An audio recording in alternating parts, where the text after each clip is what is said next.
Hello and welcome back to our Trigonometry series, where we unravel intriguing problems one step at a time.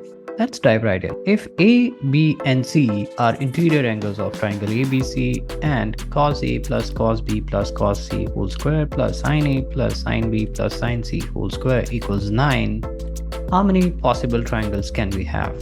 Let's break it down step by step. We start by using the identity A plus B plus C whole square to expand the left-hand side of the equation. We can simplify further by using the identity sin square x plus cos square x equals 1 and cosA cosB plus sinA sinB equals cosA minus B on the left-hand side. We arrive at cosA minus B plus cosB minus C plus cosC minus A equals 3. But when is this equality possible? Yes, you are right. Equality is possible when A equals B equals C, which means the triangle is equilateral. And the beauty of equilateral triangles is that there can be infinite equilateral triangles with varying side lengths. So the correct option is option 4.